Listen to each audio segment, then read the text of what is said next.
60 secondes expat. L'actu de la mobilité internationale. Préparé et présenté par Jeanne. Depuis des décennies, les États-Unis sont l'un des pays les plus prisés par les expatriés français. Un terreau fertile pour l'innovation, des opportunités économiques, un marché du travail dynamique. Mais aujourd'hui, un changement discret, technique mais fondamental pourrait bien remettre en question cet équilibre. Son nom, la section 899. Insérée dans une loi votée en mai 2025 par la majorité républicaine de la Chambre des représentants, cette disposition transforme la fiscalité en arme diplomatique. Elle autorise l'administration fiscale américaine à appliquer une surtaxe automatique, jusqu'à 20%, sur les revenus générés aux États-Unis par des ressortissants de pays jugés fiscalement hostiles. Parmi eux, la France, mais aussi l'Allemagne, le Royaume-Uni, le Canada, l'Australie ou encore l'Inde. Ce qui est en jeu, ce n'est pas seulement un changement de taux, c'est un reversement de la logique fiscale internationale. Les conventions bilatérales sont court-circuitées, les règles de transparence multilatérales sont contournées. L'Amérique ne discute plus, elle décide seule et elle punit.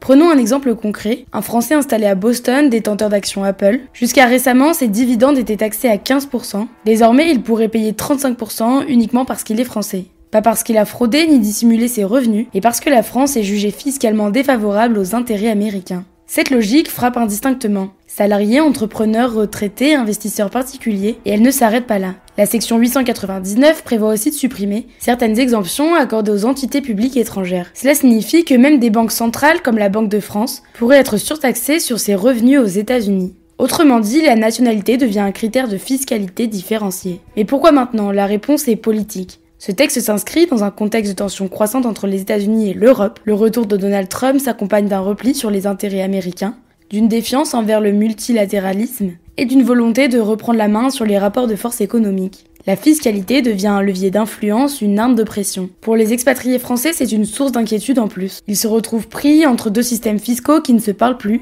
stigmatisés comme s'ils représentaient une menace économique. Derrière ces termes techniques, ce sont des familles, des carrières, des projets de vie qui sont touchés. Et dans ce flou croissant entre nationalité, fiscalité et géopolitique, les expatriés deviennent une variable d'ajustement. Pourtant, ils sont souvent des passeurs, des liens vivants entre pays. Les pénaliser, c'est affaiblir les ponts qu'ils incarnent encore.